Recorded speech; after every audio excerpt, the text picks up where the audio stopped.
किसी ने बड़े कमाल की बात कही है कि न चेहरा पोंछने की ज़रूरत है, ना आईना पोंछने की ज़रूरत है। अगर देखना है सुंदर चेहरा तो दूसरे के आंसू पोंछने की ज़रूरत है।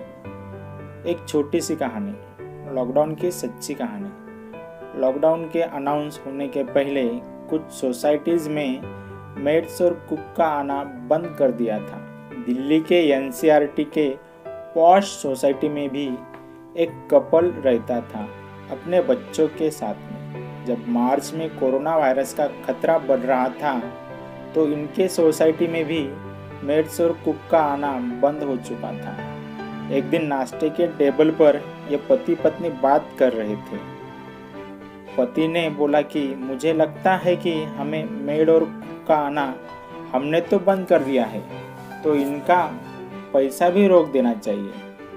इस महीने इन्हें इतना ही पेमेंट देना चाहिए जितना एक काम किए हैं। तो पत्नी ने कहा कि यह आइडिया आपकी सही नहीं है, हमें ऐसे नहीं करना चाहिए।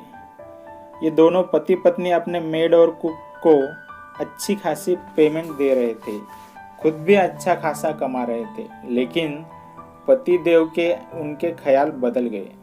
उसके बाद हमारे देश में प्रधानमंत्री जी ने लॉकडाउन का अनाउंस कर दिया।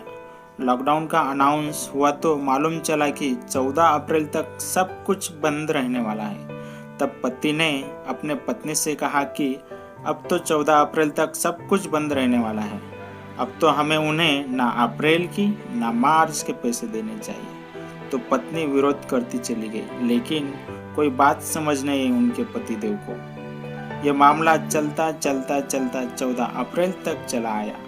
लॉकडाउन जो पहले वाला था वो खत्म हो गया और 14 अप्रैल को एक बार फिर से अनाउंसमेंट हुई कि अब लॉकडाउन 2.0 आ रहा है, यानी कि 3 मई तक सब कुछ बंद रहने वाला है।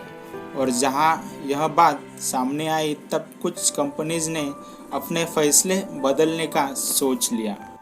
जिस कंपनी में काम कर रहे थे ये पति पत्नी, उस कंपनी से इन्हें एक मेल आता है और उस मेल में लिखा होता है कि पहले क्वार्टरली 25% सैलरी रोक ली जाएगी, काटी नहीं जाएगी, सिर्फ रोक ली जाएगी। जब कंपनी प्रॉफिट में आएगी तो फिर से 25% पैसा लौटा दिया जाएगा। जैसे ही यह मेल पति देव ने देखा तो इनके दिमाग में सबसे पहले चेहरा आया उस मेड और कुक का। यह कुक और मेड इनके घर पर आ रहे थे, काम कर रहे थे, इनके पैसे रोक कर बैठे हुए थे। पता नहीं कैसे इनकी आंख में आंसू आ गए।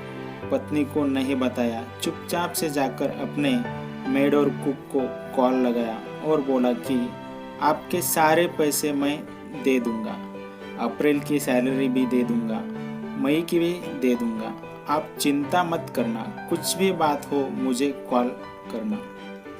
आज इस छोटी सी कहानी के माध्यम से यह सीख मिलती है कि बहुत सारे लोगों का लॉकडाउन की वजह से काम चला गया।